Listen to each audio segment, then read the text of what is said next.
Well, let me try a brief intro again. Viva Frei coming in here in just seconds. Amongst other things, we're going to talk about Jeff Everly and his tremendous penalty for daring to walk in the woods in, I think it was Nova Scotia. He's a retired Army Forces veteran. You can follow him on X, Jeff Everly, EVEL.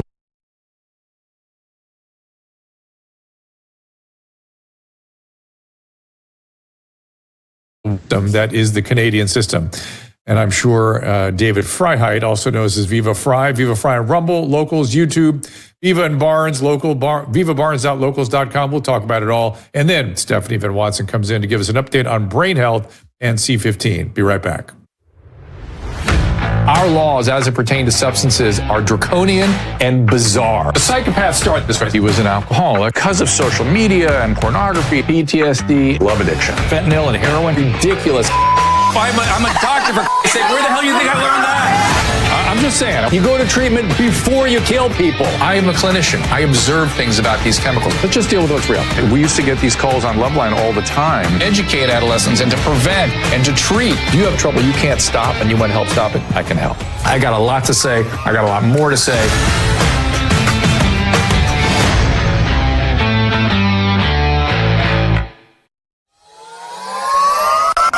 I've spent most of my career dealing with illnesses that shorten life, and now we have ways to extend it and extend wellness. I've been working with the team over at V-Shred to develop a product that has everything I want in a longevity supplement. NR Boost has nicotinamide riboside. You know how metal can rust? Well, your body behaves in a similar way. It's mediated through something called NAD. NAD falls as we age, so we're less able to fight off that oxidative process. We oxidize much like that metal. And NAD fights it, but nicotinamide riboside elevates NAD so we can push back on those oxidative stressors, improving health, improving longevity. The other product is Senosync, has fisetin, one of the key molecules to fight off zombie cells, and we've added resveratrol to that, which is a well-known anti-aging antioxidant again. I don't like supplements that have a ton of ingredients. To me, it suggests that none of it's working. When I prescribe a medication, I prescribe that medicine because I expect that to work. That is exactly what I've done with these products. And I want you to go to drdrew.com/vshredmd for 10% off. Again, that is drdrew.com/vshredmd. We've waited long enough. Viva Frei, my friend, how are you? Very good. How you doing? I'm good. So much to talk about. We're going to get to Jeff Everly's story in just a minute. But I wanted to get some thoughts on certain things with you. Did you see James Comey's hostage video? Oh my good Lord. Like I made a joke that it was the creepiest thing I've ever seen in my life. And if I were Taylor Swift, I'd be legit scared. Can you imagine the guy making a 5-minute ode to a teeny bopper that he is so in love with? And then he says something, Drew, you can identify sociopaths. He says, my relationship with Taylor Swift goes back 15, 20 years. Like he has a relationship with her because he listens to her music. It was pathological, and it made me feel very dirty after having watched. Somebody wrote it. I doubt he wrote it. He was reading a prompter the entire time. He talked about how ugly the elderly president was, covered with makeup, and yet he himself had this Klieg light on his face and was covered with makeup with white around his eyes. It was so odd. And he, here's the thing. If a 64-year-old man was interested in Taylor Swift, 15 to 25-year-old women would not be interested in him. You know what I mean? It's not even fitting in reality. I believe that one time he went to a concert with his kids way back. I don't believe anything else. And the other thing, he's a expert in lying and in manipulation, right? And if you notice early in the little diatribe in the prompter he's reading, he's overly specific. He goes, I love this one song. And he names the song. He goes, the 10-minute version. Now that was unnecessary. Why did you put that in there? He's so specific because he's lying. He's lying and he's trying to cover for it. It's funny you mentioned that because like what I said, he said he listened to the podcast until they got kicked off of YouTube, and then they watched the last 15 minutes. Very specific. What the hell? Too specific. We didn't need any of that. Why? If you're talking to somebody, you went, yeah, I saw Taylor on her podcast. I'm a big fan. You don't go, I watched the 12 minutes and 30 seconds, at which point we were kicked off. And then he went on to say, we watched the rest of it the next day on our iPhones. And it's like, that's all lying. That's how people lie, by being overly specific. You would think he would know that. It's pathological. He thinks he's going to get away with it. The whole thing was just, it was delusional. But I genuinely think that these guys like the Comeys, the Brennan on MSNBC, like they're yipping at the mouth now. We're like, they are the stuck pig that's making a lot of noise. And I really think they genuinely understand they're in some trouble, and the proverbial walls are closing in. But Pam Bondi had better start doing something, because you heard the news also. Bailey has been named co-deputy of the FBI. Who's the other one? That was Ed Martin is now out there, making public the grand jury investigations into these criminals. Between J.D. Vance saying there will be indictments, Tulsi Gabbard saying accountability, Kash Patel threatening to, not Kash Patel, sorry, Dan Bongino, rumor has it, threatening to leave the FBI because of Bondi's mishandling of the Epstein files. The entire administration is basically saying, Bondi, you better start doing something, or we're going to start doing it with or without you. But they better start doing it, because people expect not just low-level, what's her name, LaTroy from New Orleans getting indicted, but some high-level people and higher-ups in the FBI to start facing the justice. Well, it's so interesting. Isn't it kind of interesting, though, how almost half the country doesn't seem to know this is going on, because the mainstream media is only reporting it as some sort of witch hunt?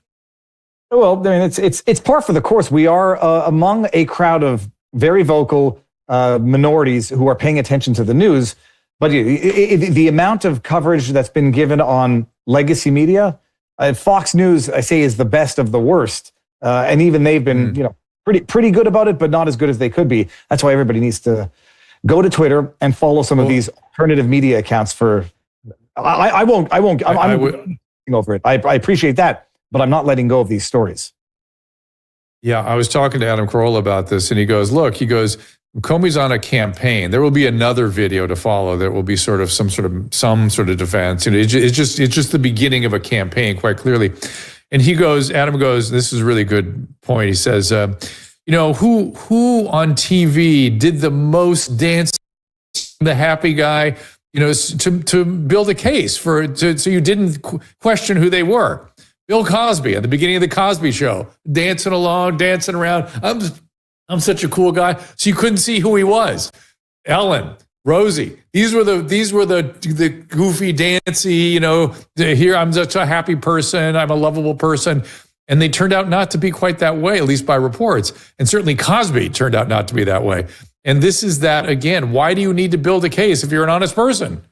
It was so bizarre. Even the framing, the delivery, but it does confirm that, I mean, they're pathological. They're pathological liars. They're actual psychopaths in my view. And this is coming on the heels of the 86-47, which we're not going to forget about, that he also blamed on his wife. Can you believe he blamed his wife? I want to tell you something. I know. I want to tell you something else. But speaking of uncomfortable and bizarre, I think it would be better if you just walked through the screen and not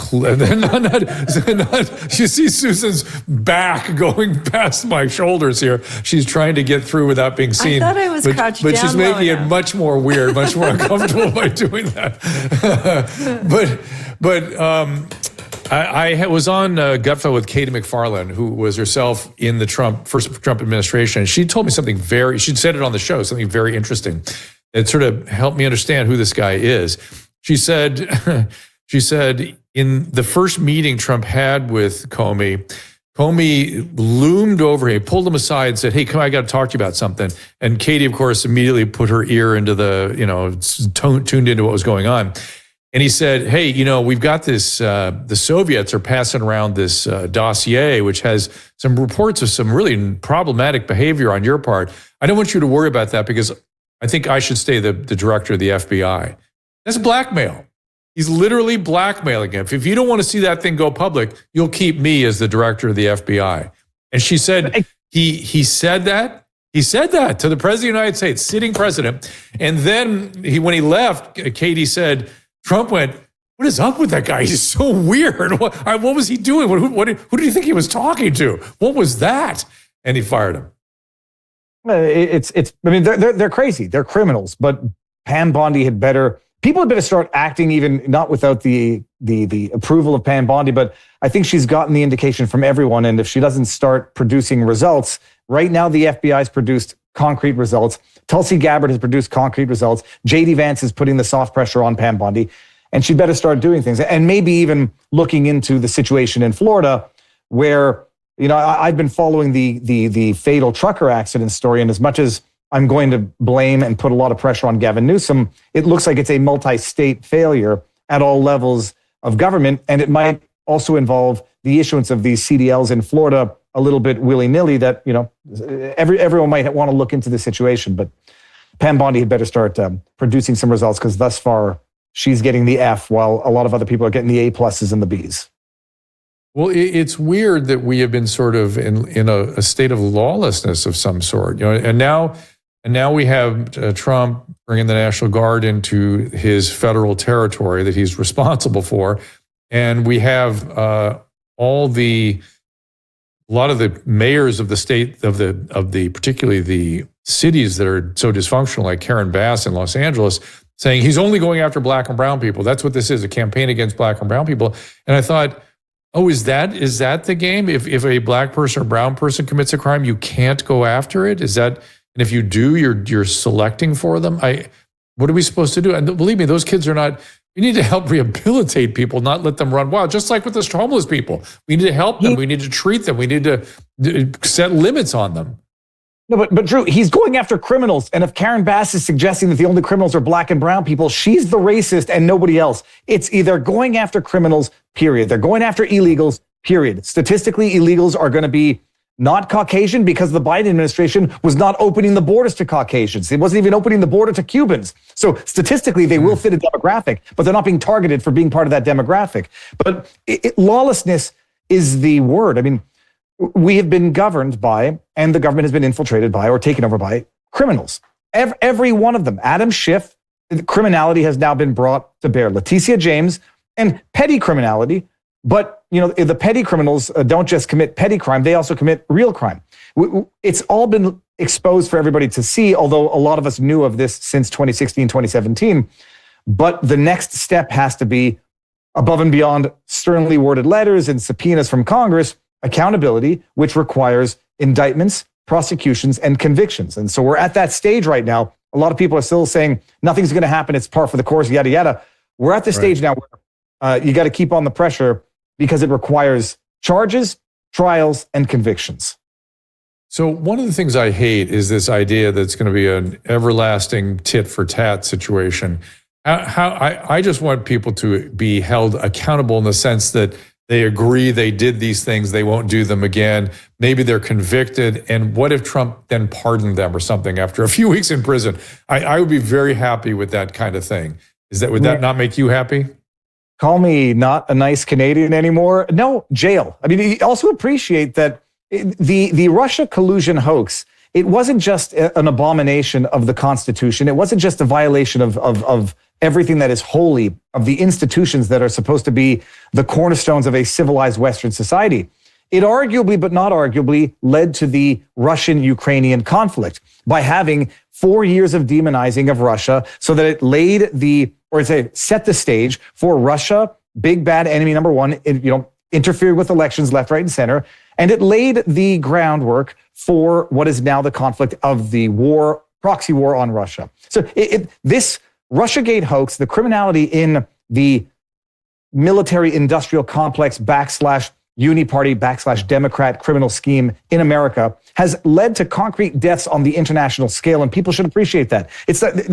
Look, Adam Schiff doesn't go to jail for crimes against humanity, but they will not learn their lesson until there are hard consequences. And if they don't get anything more than a slap on the wrist, they'll continue par for the course. I guarantee you the lawyer for the FBI, Kevin Kleinsmith, who got 400 hours community service, a suspended sentence and whatever, for falsifying evidence, submitting it to a secret FISA court so they could spy on Carter Page and then use that to one step to spy on Donald Trump. He didn't learn a damn thing from that except for the fact that he could get away with it when they control the levers of power. So yeah, real consequences. And unfortunately, no pardons, because these are not political persecutions. This is just justice. You mentioned something about the proxy war against Russia. I noticed, and I don't know if this was appropriate or not. Seems like the Canadian media is not mentioning it, but Canada did not have a seat at the table, as they say, during the recent gathering of international leaders. Now, I understand it was primarily Europe, primarily Western Europe, but it was interesting that Canada wasn't there, was it not? Yeah, I mean, I wouldn't put too much stock on that, but I would make a joke that, Canada's become a proxy for China right now, so why would you possibly let... Drew, I say that tongue in cheek. I had on Sam Cooper, Canadian journalist, amazing guy, and he was telling me how American government was almost fearful to share intelligence with the Canadian government because of how infiltrated the Canadian government is with Chinese influence. And so it's not a joke, like invite Canada so that China can know what's going on behind closed doors in these discussions as relates to the war in Ukraine. But no, look, Trump is dealing with Canada the way he should deal with Canada. Right now, Canada has proven itself to be a liability to the national security of these United States of America. And I'm not sure why you would invite them, especially since now Canada is being governed by that 3 passport carrying globalist whore, Mark J. Carney, who Canadians don't seem to fully appreciate just how bad he is until, provinces start shutting down access to forests and whatnot. But that's not on Carney. That's on just the general zeitgeist of Canada. Well, let's talk about that. So what happened here? They're going to prevent forest fires by keeping humanity away. Look, we got the blueprint from the federal government in Canada during COVID. People are going to say, and rightly so, this is a provincial issue. It's nothing to do with the feds. But when you have the climate crisis freaks in charge, from the feds down to the provinces, down to the municipalities, when you have Agenda 2030 on the forefront, when you have open borders in Canada, this is a federal issue that has trickled down to the provinces now, where they've discovered you can get away with trampling the citizens' rights, or as they like to consider them, the privileges, under the pretext of a national provincial emergency. So there's a very dry season going on right now. There's a bit of a heat wave. And in 2023, Nova Scotia had some record-breaking fires, which, for those paying attention, understand, as I said at the time, were arson. So they tried to pass it off as climate crisis. They tried then to say anybody who denies it is a climate denialist or conspiracy theorist. Whether or not climate crisis contributed to the harshness of the fires, they were arson in Nova Scotia. But 2023 was a bad year. They're having another bad year right now, and they've discovered that you can lock people out of Crown's land, prohibit hiking, camping, fishing, as though that's what causes forest fires, and they've done it. And they've been issuing fines up to $25,000 in Nova Scotia. Newfoundland, which is sort of an archipelago, not an island from what I understand, detached from the mainland, however, they've decided that's not enough. They've upped their fines to $100,000 and imprisonment of up to like 6 months to a year if you don't pay the fine. For walking. Not open fires, not violating the open fire ban, which everyone understands and is reasonably correlated to the objective. Not using ATVs, which is reasonably correlated. They have mufflers and they have sparks and whatever. Hiking, fishing, accessing the woods, and the guest you're going to have on, Jeff Evely, a veteran, out of protest says, hey guys, I'm going into the woods. Give me a ticket if you're going to, because I need to get the ticket in order to challenge the constitutionality of this. But look, they've gone crazy. They've gone bat hoop crazy in Canada. And the problem is there's not enough people who seem to be outraged by it. It seems that the majority of people up in Canada are finding a way to justify being governed like a bunch of, children because emergency. It is because emergency. So the logic is so crazy. Let's say climate is here. Let's just say that's what it is. Climate's going to be hotter from now on. It's not going to change, right? India and China continue to belch forth, whatever. And yes, of course, we all want to do our best, even though it's not even clear that humans are doing it or CO2 is the issue. But okay, you want to do your best. Let's just say you certainly don't want to be reckless with this. But the problem is the fuel, not the humans, right? The fact that there's so much fuel on the forest. I'm guessing you have the same problem we have in Southern California, which they don't do forestry management. And that fuel will eventually burn. That will eventually become CO2. Am I off base here? You're not off base. It's tough to find. What's amazing is as the internet gets inundated with narrative-driven stories from legacy media, it becomes harder to find the actual truth. Yes, forest management out in Canada, I was going to say out east, but it's also bad out west. It's notoriously bad. And their argument is, well, we can't get that far into the woods to, gather the what do they call it? Not the tinder. Underbrush. The dead wood that acts as the fuel. Yeah, the underbrush, we call it. Yeah. Yeah, that's their argument. We can't do it because it's too far in the woods and it's not feasible. So what? You're going to lock people as if fishing is what causes the forest fires in the first place? You ban people who are the law-abiding citizens. It's not like the arsonists who have been starting these fires in previous situations are going to say, well, shit, I can't go into the forest now because they put a ban on it. You actually decrease the likelihood of someone catching an arson or deterring an arson. Yeah. But at the end of the day, and also like you mentioned, not like China and India are not going to stop polluting. On the contrary, we're just going to outsource to them our pollution. It's almost as though this is being done strictly for the benefit of China and India. You're going to lock down Canadians, cripple the Canadian economy, all so that China can continue building coal burning plants and polluting without any sort of consequence. And the crippling that you've done to the Canadian economy has had zero impact on whatever you identified as the problem in the first place. The only way it makes sense is that this is part of destroying, crippling the Canadian economy, demoralizing the Canadian population, and training them to live in 15-minute cities where they get to leave their houses when the government says the air quality is good enough. You're not at risk of doing anything. By the way, Drew, it's so stupid, it's going to blow your mind. In in New Brunswick, after the Nova Scotia excuse was not taking, they come on and say, no, it's not because you're going to start fires. It's because if you break an ankle, we're not going to come and get you. So now they're saying we're not going to come and get you. If you break an ankle, that's why you can't go into the forest right now because we won't be able to help you. I mean, that was the excuse that they used to lock people in their homes during COVID to say, we can't treat you in the hospitals. So in order to not overwhelm the healthcare system, you got to stay home and get sick and die in your apartment alone. But what's just maddening is it doesn't seem that Canadians are up in arms about this as they should be. You get the government workers in Ottawa, you get the big city folk who don't have access to these forests anyhow, saying, what's the big deal? Shut up, do what you're told. It's all for the greater good. Not appreciating that this greater good is outright tyranny. Yeah, greater good. I don't know about that. And it just seems to me that the climate story is falling apart. It's only going one direction. I'm also hearing that we have a bigger crisis with oxygen in the ocean and plastics. That seems to me like a more legitimate problem that we need to do something with.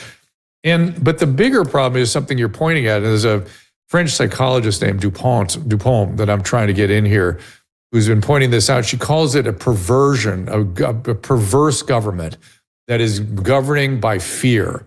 They go from one emergency to the next and govern by fear. And I agree with her. I think perversion is a decent way to describe that.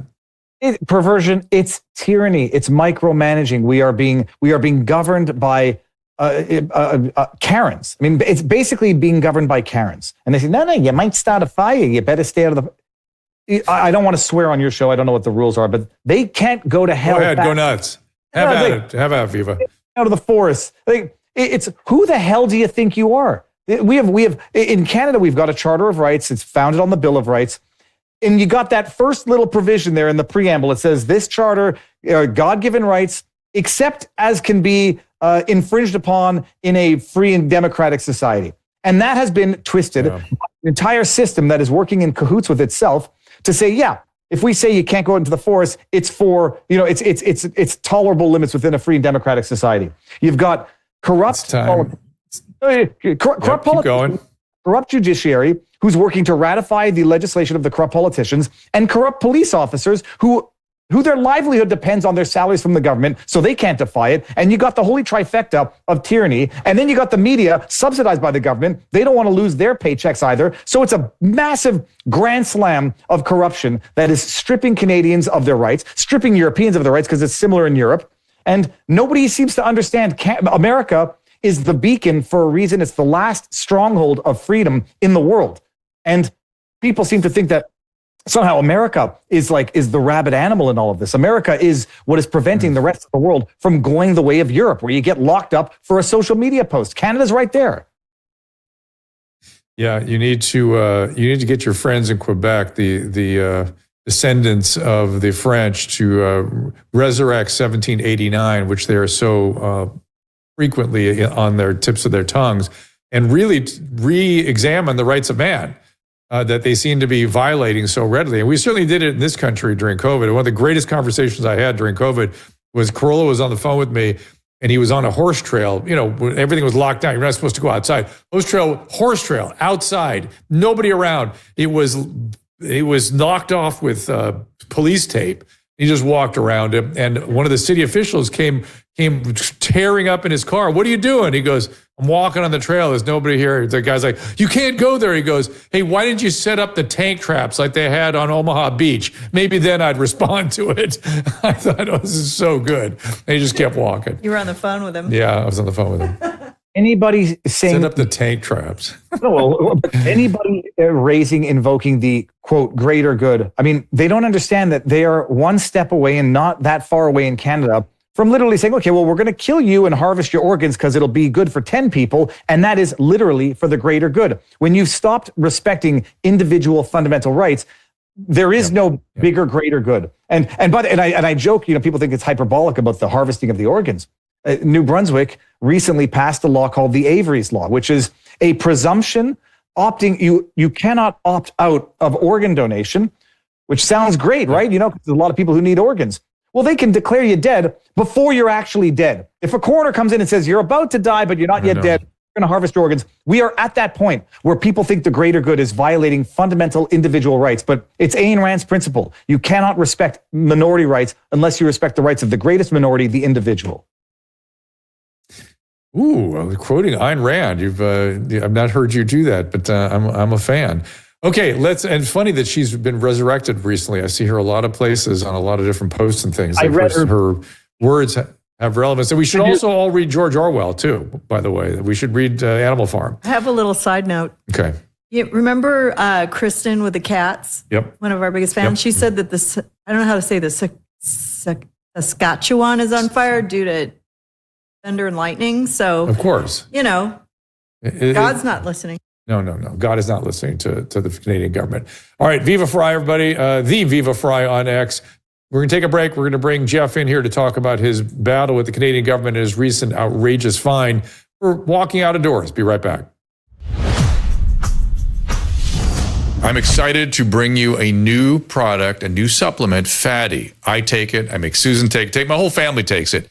This comes out of, believe it or not, dolphin research. The Navy maintains a fleet of dolphins, and a brilliant veterinarian recognized that these dolphins sometimes developed a syndrome identical to our Alzheimer's disease. Those dolphins were deficient in a particular fatty acid. She replaced the fatty acid, and they didn't get the Alzheimer's. Humans have the same issue, and we are more deficient in this particular fatty acid than ever before. And a simple replacement of this fatty acid called C15 will help us prevent these syndromes. It's published in a recent journal called Metabolites. It's a new nutritional C15, pentadecanoic acid it's called. The deficiency that we are developing for C15 creates something called the cellular fragility syndrome. This is the first nutritional deficiency syndrome to be discovered in 75 years and may be affecting us in many ways, and as many as 1 in 3 of us. This is an important breakthrough. Take advantage of it. Go to fatty15.com/Dr. Drew to receive 15% off a 90-day starter kit subscription, or use code Dr. Drew at checkout for that 15% off, or just go to our website, drdrew.com/fatty15. Weight loss and gum loss, the wellness company's got you covered with new products. Drop. It's for aggressive appetite control. It comes in easy-to-use liquid drops. No prescription, no painful shot. It is an oral peptide called retartritide. It actually mimics the way the body naturally loses weight, and it is designed to support faster, more focused weight loss when combined with healthy eating and exercise. And Smile is a breakthrough fluoride-free peptide toothpaste. It gently whitens and reverses gum loss, actually rebuilding tissue at its source. With a proprietary blend of peptides, remineralizers, and soothing botanicals. Go to drdrew.com/TWC for more information on Drop and Smile. And check out another new and innovative solution for hair loss called Roots while you're there. That's drdrew.com/TWC for 10% off. Now, if you want to see stars, you have to watch them dance, dive, or go to rehab with Dr. Drew. Dr. Pinsky told me that you are having some issues. He says I'm depressed. Are you?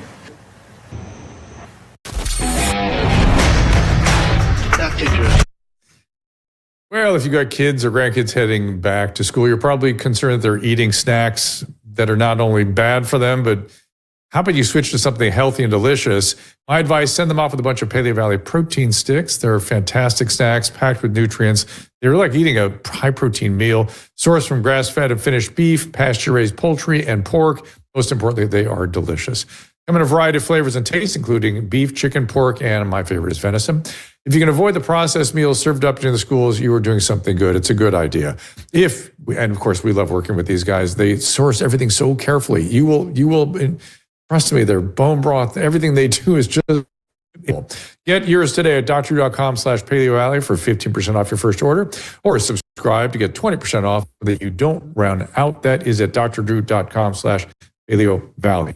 We are here with Viva Frei, and we are welcoming Jeff Evely, retired armed forces veteran. From the Canadian Armed Forces, he deployed to Afghanistan and Iraq, worked with NORAD, and he ran for the People's Party of Canada in 2025. You can follow him on X at Jeff Evely, Evely. Viva, as I said, is still with me. And Jeff, we welcome you to the program. Thanks for having me. So Viva mentioned that you had sort of done this intentionally in order to challenge the constitutionality of this. Have you had that opportunity, or has this gone haywire on its own? It is going haywire, but I will get my opportunity soon enough. I guess you could say this all started back in 2023.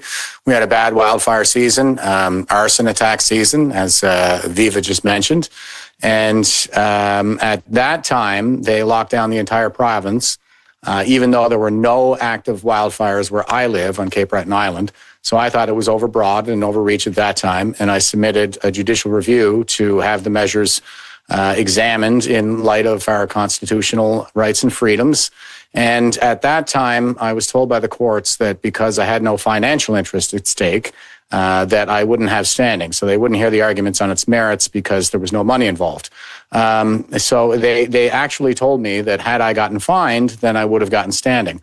So when they came in with the blanket ban again this year, I knew what I had to do on the first day. So I made a phone call down to the Department of National Resources to book an appointment to come in and get their $28,872.50 fine for a 90-second tromp through the bush under the supervision of 3 conservation officers, no less. Crazy. Viva, I want to bring you in. This is what scares me the most about this story is the ease with which they use the very notion of lockdown. There should be something that they don't even think of, that somewhere in a room when they've tried everything else, they go, oh, should we do lockdown? They just go, lockdown. Let's take these people's privileges of ambulation, of moving about away from them. That is the most disgusting thing. You recall, I mean, we had never even conceived of the notion of house arrest in the absence of a judicial order before COVID. And even in COVID, it didn't come quickly. Yeah. There's a reason why they went with those videos coming out of China showing people dropping dead in the streets, people dropping dead during live streams, to traumatize people into the concept of even accepting the notion, let alone the legality of lockdowns. And they did it, and they got away with it. And a lot of people said, well, better safe than sorry, for the greater good. Stay home. Look how easy it is now for them to deploy the exact same strategy. This should be something that is nuclear it should almost not occur to them. Nuclear fallout, civil war, massive unrest. And I don't mean to use the term genocide flippantly, genocidal war. Other than that, sorry, you don't get to lock people out of they call it the Crown's land. I love it. Like, we're such subjects up in Canada. You don't get to go into the Crown's land anymore. It's not your land. You don't pay for that with your taxes, which you do. You're being locked out of the Crown's land, and nobody says boo. But they accepted it during COVID. So why not now? I mean, at least you get to live in your 15-minute city. You just don't get to go enjoy the nature. Jeff, what have you learned since embarking on this journey? Well, I would say that I've learned that the country that I signed up to serve no longer exists. When I can't even stand on my rights in a Canadian courtroom because there's no money involved, I find that to be just a gross affront, really, to human dignity. I mean, we have these rights and these freedoms for a reason. There is no such thing as human dignity without human liberty. And depriving us thereof is not compatible with the principles of fundamental justice to which we are supposed to adhere as per our Constitution. And all of that seems to have gone by the wayside. And I think you guys were talking a little bit about just how inverted the paradigm is right now. I mean, these are supposed to be fundamental freedoms, human rights. They're being described as privileges now. So I think we're into some really dangerous territory here. But at the same time, there is perhaps room for optimism because they keep getting out over their skis. I think this one, is even in light of everything that happened in COVID, now that they're doing this again over something so insignificant as worry over wildfires. There were no wildfires that were active at the time that they declared the ban, and they still have not declared a state of emergency. So just the level of arbitrarity and caprice, I think, that is so central to the essence of totalitarianism is on full display here in the Atlantic provinces. And people do seem to be more incensed about it now than I've ever seen them. We don't have Trudeau to blame anymore. Where is this coming from? Well, I think it's coming from the establishment, I guess, broadly. All the people who did this to us during COVID are still there. When it comes to Trudeau, he was always just the Wizard of Oz. I mean, that duplicitous Ken Doll's never had an original. Mark Carney was actually the man behind the curtain. He was Trudeau's advisor for a number of years and probably the one who really drove the crackdown on the trucker convoy, just based on the article that he wrote in the Globe and Fail and calling us seditionists. And Marco Mendicino's text to David Lametti, who said we should bring in the tanks to crush these protesters because Carney's upset. It does seem like this is a continuation of the same dynasty in that sense. And also, it's not the politicians, I think, as much as it is the senior bureaucrats in some sense, because Trudeau is very fond of saying deep state. That we're following the advice of the professional public service. Oh, God. Oh, my God. Those are the worst words ever. We're almost worse than I'm from the government. I'm here to help you. So, Viva, let me think about this. If we were to turn Alberta into a territory, would we have a continuous access to Alaska? Well, look, you might. It's not going to happen. I know the secession movement in Alberta. Well, hold on. But hang on. No one ever talks about how things become a state, right? There was this weird thing in this country where Trump's going to buy Alberta. You don't buy states. You organize them into a territory, and then they're given statehood systematically after that. And it's a procedure. It's a process. And once it starts, once you have a territory, you essentially have manifest destiny. So I'm just wondering, will we have access to Alaska should something like that happen with one of those central states? Look, we'll see about that. I think the bigger risk for Canada is just collapsing as a country. I mean, what's happening right now is the financial drain out of Canada. Viva, I thought you wanted that. You came to the United States, you were taking pot shots at Canada for as long as I've known you, but you don't want them to collapse? I don't want them to. I would like to. I wish the best. It's like an ex-girlfriend. I wish the best for her. I don't want her dead. I don't want to be with her anymore. I mean, it looks like Canada's going the way of Venezuela as opposed to the way of America. And if that's what the people want, that's what they'll get. But they're not. I mean, I'm not going to finance my own oppression. I mean, that's what was going on in Canada. But what's ultimately going to happen is the people with the means, the people with the brains, the people who pay taxes are going to leave, and the country is going to collapse on its own. What they're trying to do right now is replace the population that's leaving with immigrants. And there's no bad, not bad boo-hoo.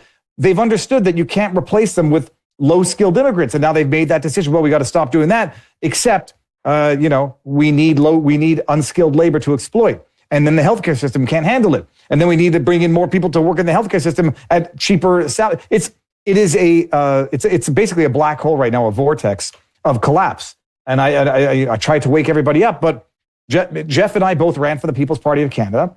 People weren't interested in it. They wanted liberals. You mentioned the 1789 spirit of Quebec. Those rabble-rousers of French Canadians re-elected their tyrant and gave him more seats, François Legault, in the province of Quebec. So we live in an era now, people don't want to accept responsibility for their own actions. They want to be governed, and when things go to hell, they want to be able to blame the government and not take responsibility for it. And it's a very, very bad cycle. Jeff, you said you have optimism. Tell me more about that after I squeeze Viva a little bit.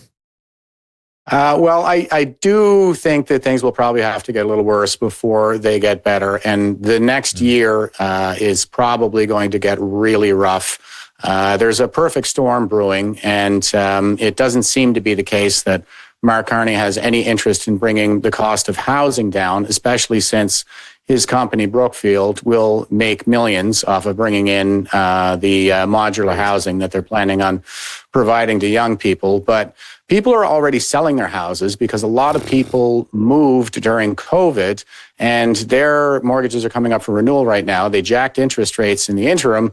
And so now when they're refinancing, they're not going to be able to make their payments and they're not able to sell their houses. So foreclosures, I think, are coming, especially in light of the fact that we're in the midst of an affordability crisis. So nobody's buying these houses. People are having to drop them by a third of the price, by 40% of the price, and they're still not selling.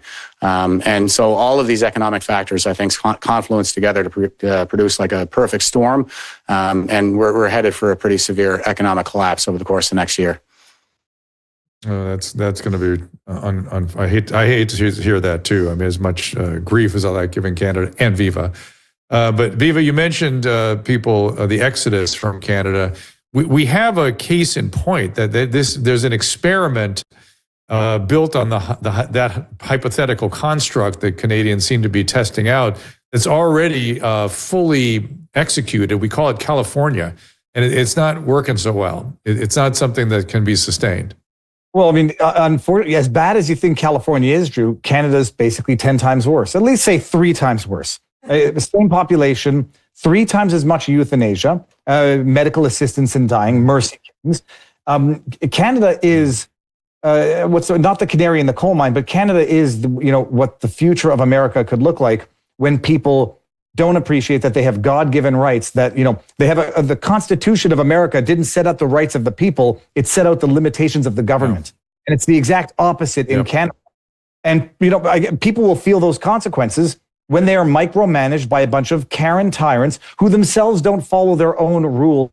To COVID, for example, taxes, for example. The Premier of Nova Scotia, pay more taxes. They've all got offshore accounts in Bermuda, wherever the hell else they have these offshore accounts. During COVID, celebrate Christmas differently this year, literally pre-recorded videos while they're off in St. Bart's Island because they get to go vacation because that's how serious COVID is. So people will realize it. The only question is, when Jeff says it's got to get worse before it gets better, it's like a star collapses on itself before it becomes a black hole. But then there's no coming back from the black hole, and I'm afraid Canada's criminals to go after, like we seem to be doing here. In government, they're all criminals in government. The ethics, multiple ethics violations. They're all a bunch of corrupt scoundrels, and that goes to some extent for conservatives as well. Politically woke. It's like there's no conservative movement in Canada. I'm sorry to say it. Conservatives are liberals driving the speed limit, and there's no Donald Trump-like figure in Canada, and everyone in Canada is too scared to assume a Donald Trump-like role to their own detriment. I don't think that would work there. It would have to be I don't know what it would be, but it would not be like that. You can't be. You're too European in your sort of essence. It's too tied to that. You still have the Queen's Forest, for God's sakes. It's the King's now. Whatever it might be. But listen, I've got to keep moving here. Viva, I'm going to let you go and finish up with Jeff in just a second. But what's coming up with you and Barnes? Oh, we're going to have our Sunday shows. They've been banger. If everyone's been watching them, you've been ahead of the curve. Keep following for peace in Russia. Keep following to see what that ceasefire from Hamas looks like. What's your prediction?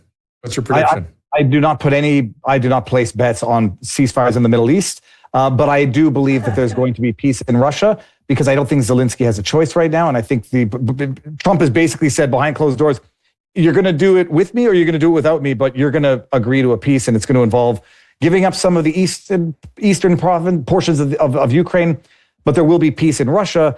Middle East, I've never been quite as optimistic about. I heard the funniest interview with Trump this morning. He's saying, he goes, 7,000 people are dying a week. I can't let that happen. They want to reconvene in 3 months. That's ridiculous. Tens of thousands of people will die. We got to do this tonight. We got to get going on this. And he goes, look, I'm trying to get into heaven. They tell me I'm not doing so well so far, but I'm trying to get in. I thought that was so funny.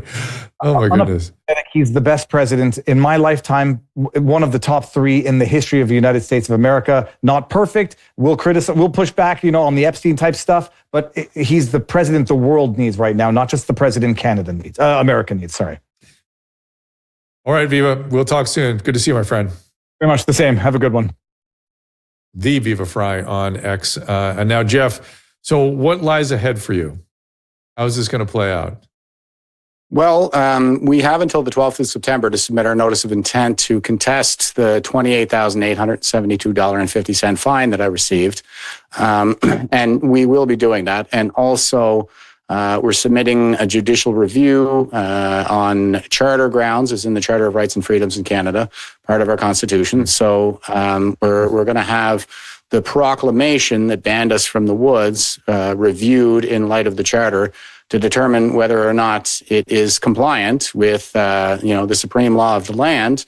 And if it's not, then I expect that the ticket that I received will be rescinded, and perhaps the Forests Act under which it was issued may be ultra vires, looking at some of the clauses that they have in there. So that it's going to take time.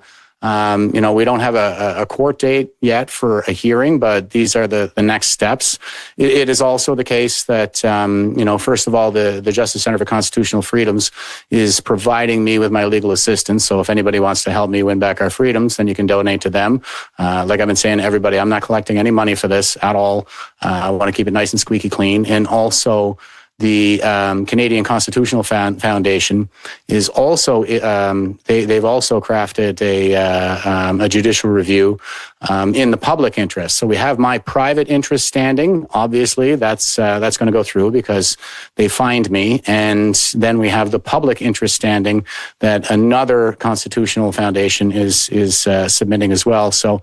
It looks like we have lots of time in the courtroom ahead of us. But it's a very worthwhile fight. It needs to be prosecuted. Do you have any plans to get back into politics indirectly? This is sort of your version of it for now, but I have maintained my profiles as a politician since the last election, and I have been sharing a lot of what I've been saying on social media on some of those profiles. So yes, I have every intention of staying in this battle space.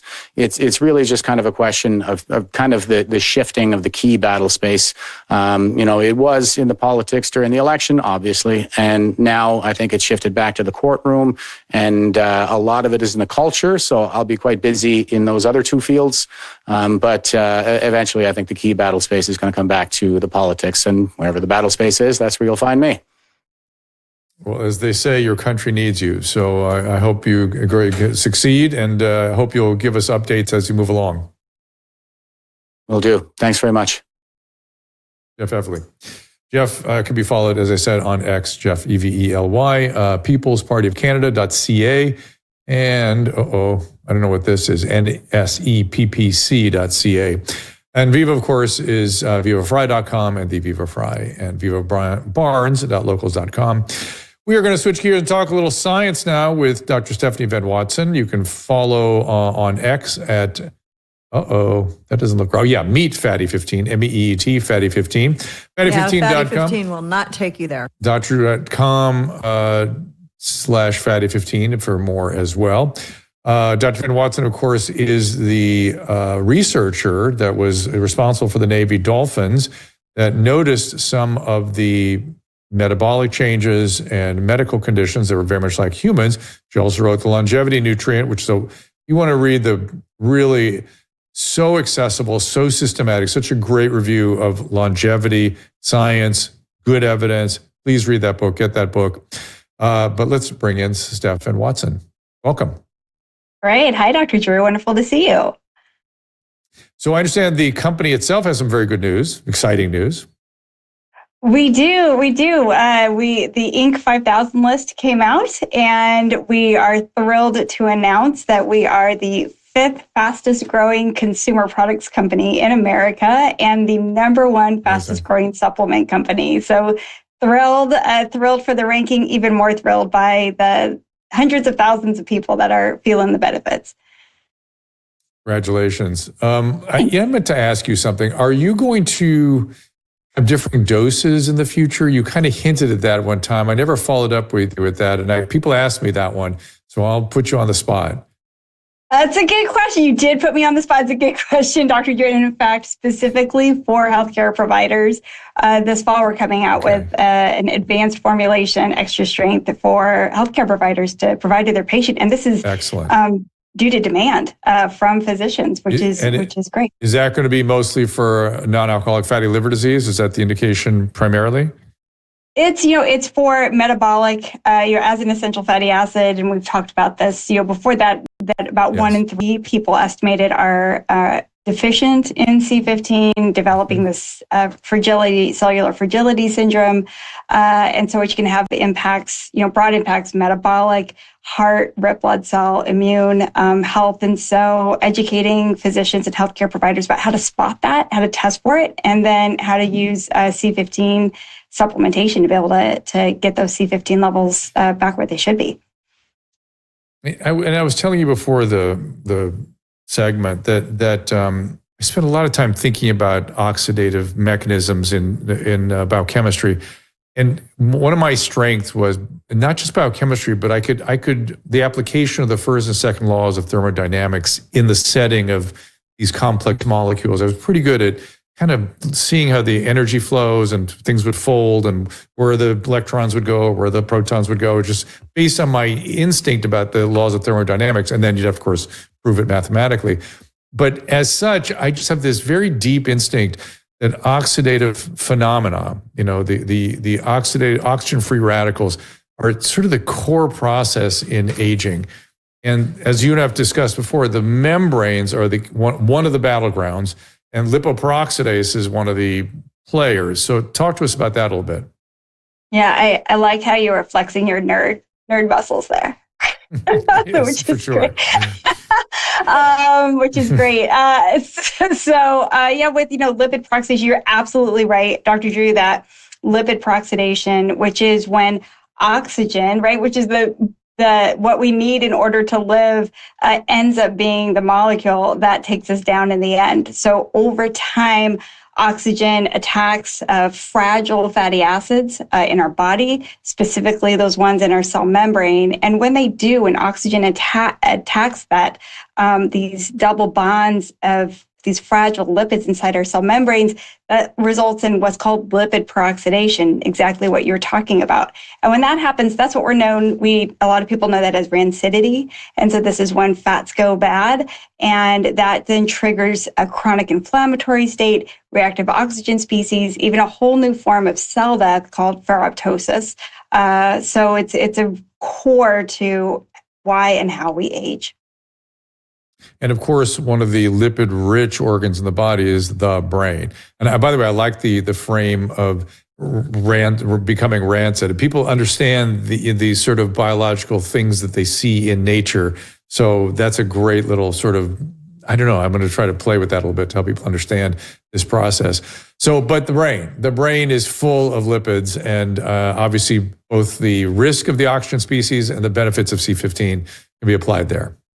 You're right, exactly. So our brain is such a special place because it's full of lipids. Like you mentioned, it's how electricity gets conducted, how our cells talk to each other. It's just a very fat-rich part of our body, which is great. And our brain is obviously also where we use oxygen. And again, if we don't have oxygen, then Stephanie, I'm going to stop you for a second because you and I use shorthand here. When we're talking about fat, we're really talking about kind of fatty. We're not talking about adipose. People think fat, they think adipose. That's different.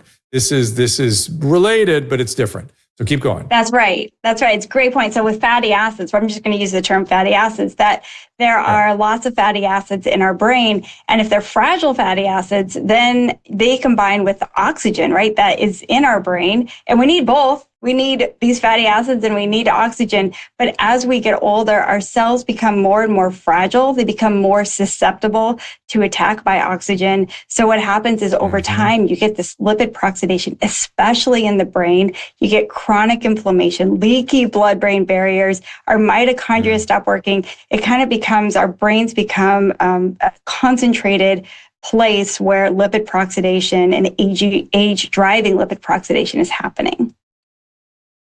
And as that happens, some of the key neurotransmitters start dropping down. I know dopamine, endocannabinoids are affected and can be enhanced by fatty 15. Exactly. So that's where fatty 15 comes in. There's really exciting research that's been coming. It makes sense, right, that C15, because it's this sturdy fatty acid that has no double bonds, it's able to go readily into our cell membranes, able to stabilize it against attack by oxygen and breakdown. And so we know it does that throughout our body. What we're just starting to learn is it does the same function in the brain. And our first clue came in as we were, looking at dolphins, as you had shared. Our first discovery about C15's healthy aging benefits came from taking care of older Navy dolphins. We discovered that older dolphins, about 1 in 3, developed Alzheimer's. And these were changes in the brain that were identical to what we see in humans. And this is really unique because only primates, including humans, and cetaceans, including dolphins, get this exact same form of aging-related Alzheimer's disease and cognitive decline.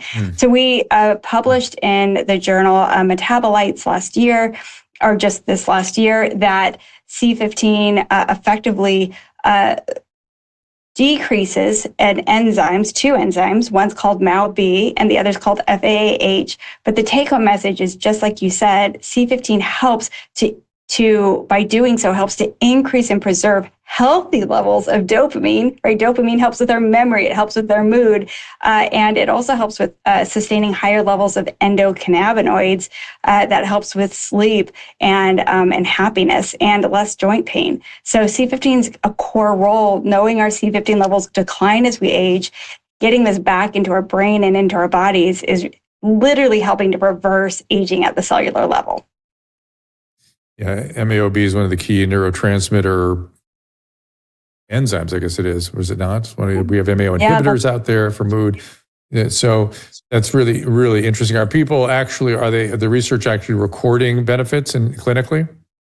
Yeah, it's a great question. So we are understanding the science behind how C15 works is great. But what's even more important is there are now epidemiological studies, for example, showing that people who have higher levels of C15 in their bodies are less have higher levels of C15. They have better memory, better overall cognitive scores based upon 2 different measurements.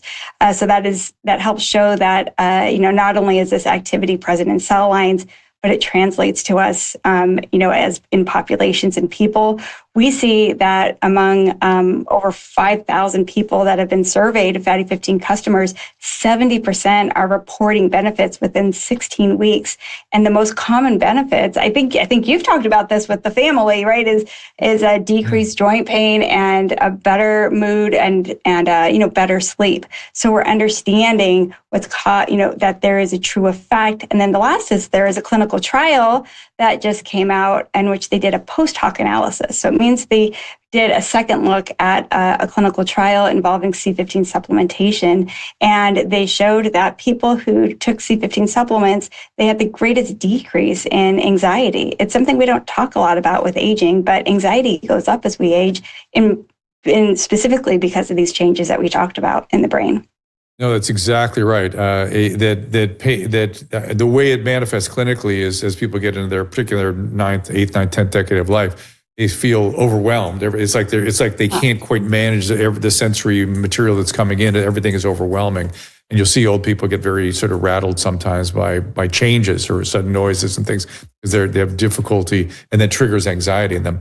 Our family sort of runs the gamut. Susan, you had the joint improvement, right? Yes. And Douglas had, he actually reported increased energy. I'm not paying attention to any of that. I want to age better. That's what I'm looking for. I don't want there to be, I don't want to feel anything. I want to age better. And that's what I'm looking for. And that's what it does for me. People say I'm aging backwards. So. Oh, I love it. Really good filters. Look at the two of you. Susan, you're not on screen, but nobody would ever you're amazing. You both look amazing. So we're glad that Fatty 15 could be part of your regimen. We're representing it. There you go. There's Susan. That was like 5 years ago. But still, you're 60 in that picture. I wasn't taking it yet, but no, when we went on vacation. I think you were. I think you were already taking it at that point. When I was on vacation and I was walking all day, my knee didn't hurt. I have a bad knee from a skiing accident, and it usually throbs, it's sore. And Drew was reading an ad about it, and it said it lowered inflammation. I said, I swear to God, this is the best my knee has felt ever. So I think it's really working. And I was very dismissive, like, I just want to age better. I don't want to get old. So it's all good. We're all on the same train. I'm taking it every day. Yeah, it's all the kids are and stuff. And why you wouldn't, I don't understand. There are now these things that can really help, and this is one of them. And I get kind of sad that people are not really making these.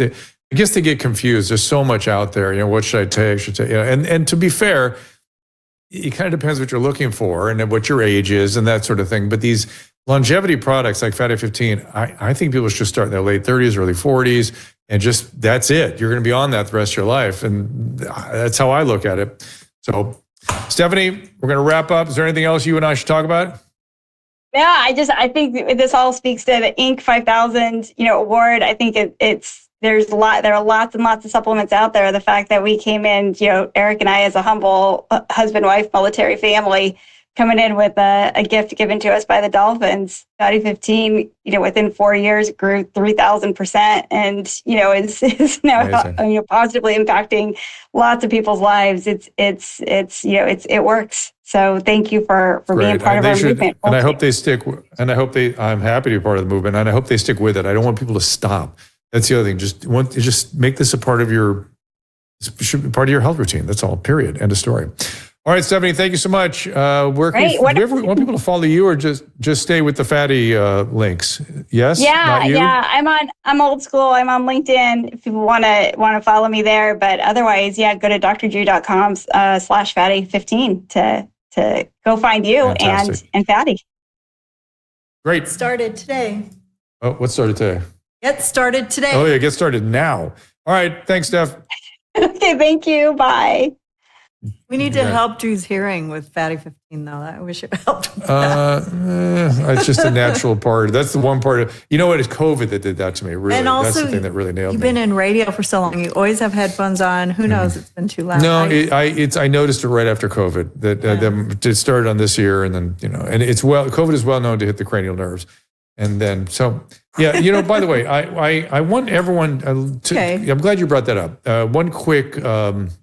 Public service announcement about COVID and vaccines. I'm seeing a lot of sort of extreme opinions about vaccines. And I understand what you're talking about. And I understand why you're frustrated. And yes, there has been, they are still not properly acknowledging vaccine injuries and long vaccine. I've seen a ton of it. I'm 1,000% agreeing with you. But mRNA vaccines will be good for cancer, and so far, the federal government has only taken away mRNA vaccine research for respiratory viruses. This is what the mainstream media can't seem to get into their head. that respiratory viruses are not good candidates for vaccines, and the mRNA vaccines have more risks than benefits. So stop that research. Continue with cancer. These are people with terminal illnesses. We want to do everything we can to try to reverse or delay the inevitable with a terminal illness. And taking great risk is something we do with every cancer treatment when it's serious, when it's a very serious cancer. So just be careful, having two. You don't want to be as bad as the group that mandated this whole thing, because their opinions, they did not have the bioethical standing for a mandate, and yet they decided they did, and they just had these extreme opinions about them that they were not careful. They were not looking at risk reward. Let's us not be like that. Let's us be careful, not throw the baby out with the bathwater, and not look at the risk rewards, and not take things away from physicians that could in any way potentially help patients. You don't have to take it, but you don't have to make it a good or a bad chemical intervention, whatever it might be. It might be bad, really dangerous and bad and not useful in certain situations, and dangerous but useful in other situations. So just be very, very careful with our opinions. Try to be reasoned in all these things, or we're just as bad as the people that brought the mandates. Let me look at you quickly. Have I read the latest reports from Japan? I have not. Which ones are you talking about? I've seen many reports from Japan. Let's see what else. On fatty acids? Probably on vaccine injury. I suspect that's what we were kind of talking about. Okay. Yes, Eric, it did hit cranial nerves. It hit the olfactory nerve. That's numeral one. It's number one cranial nerve. And we all know that people had buzzing in their ears, which I definitely had. That's the eighth cranial nerve. And then, of course, with that buzzing, it could cause dizziness, cause decreased hearing as well. It's all that eighth cranial nerve stuff. I didn't have that.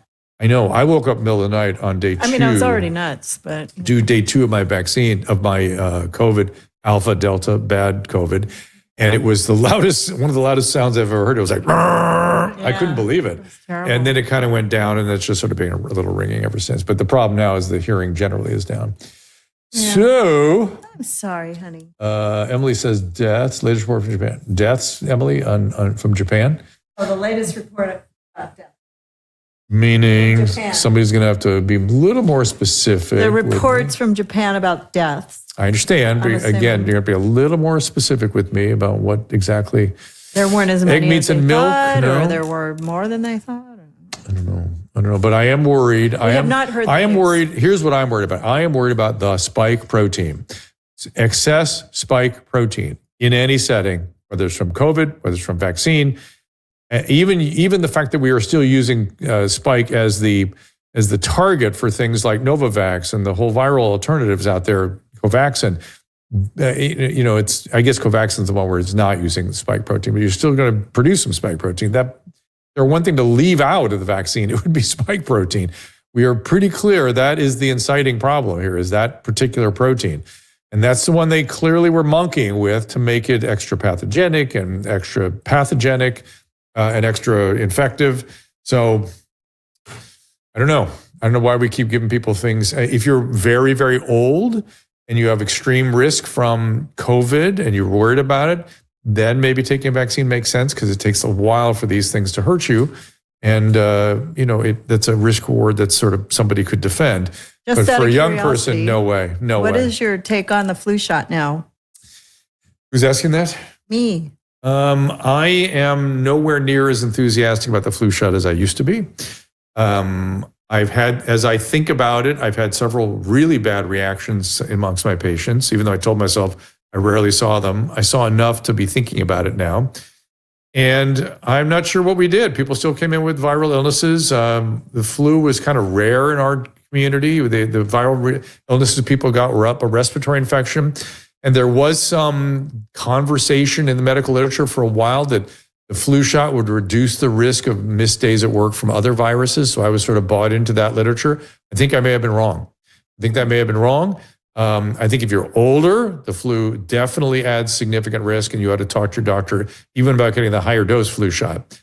It's the heavy vaccine exposure to young people that I'm beginning to be concerned about, or at least just thinking a lot about. And I would bring it up. I'd of course let a patient have the vaccine if that's what they wanted to do, but I would kind of bring up my concerns. Let's see what you vax versus unvax, excess deaths in the vax group or unvax group, Rocket Boy.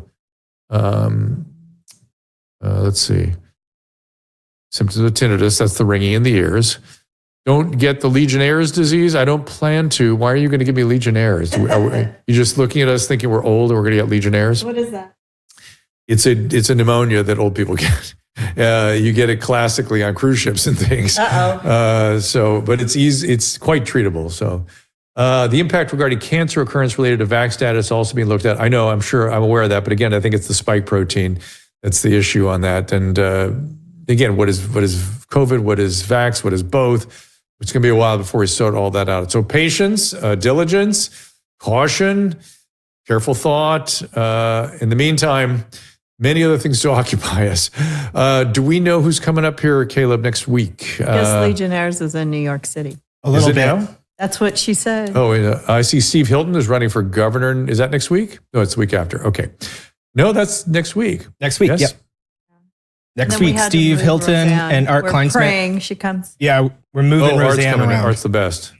Art from SAMHSA. I see Rosanna the 27th. We'll see Sam and like Godek, the doctor down in Brazil. Art Kleinschmidt on the 28th. Let's see. Oh, great. Gruel. What's this? Judge. Wait a minute. Fake butter with Andrew Gruel, the chef. You can talk to us about that. Kelly's coming in tomorrow while we travel. Good. So we are traveling tomorrow. So Dr. Kelly Victory will join you all tomorrow. Kelly Victory fans, she's coming in tomorrow. I know that makes you guys happy. Set your timers. And she's interviewing Dr. Ryan Cole, who also will make you guys happy. He was one of the first pathologists to report the sort of weird clotting phenomenon. And now we have Dr. Peter McCullough documenting specifically the activation, specific problems with the clotting cascade, again, caused by the COVID, the spike protein. So, all right, everybody, sorry about the late start. Appreciate your patience with that. Caleb, good job getting this up and running. Thank you for flexing your nerd muscle today, Drew. Stephanie and I get together every time. We're very nerdy, the two of us. That's funny. And same thing happens with Kate Shanahan. That these biochemists, I'm not a biochemist, but I had very good biochemical training, and I'm fascinated by it. So when I get my hands on a biochemist, I flex my nerd muscle. That's what I do. Yes, you do. All right, everybody, we'll see you on Tuesday. It's next Tuesday again. Kelly Victory in here tomorrow. Then we're off on Thursday, and then we'll be back on Tuesday, 2:00 Pacific time. See you then. Ta-ta. Ask Dr. Drew is produced by Caleb Nation and Susan Pinsky. As a reminder, the discussions here are not a substitute for medical care, diagnosis, or treatment. This show is intended for educational and informational purposes only. I am a licensed physician, but I am not a replacement for your personal doctor, and I am not practicing medicine here. Always remember that our understanding of medicine and science is constantly evolving.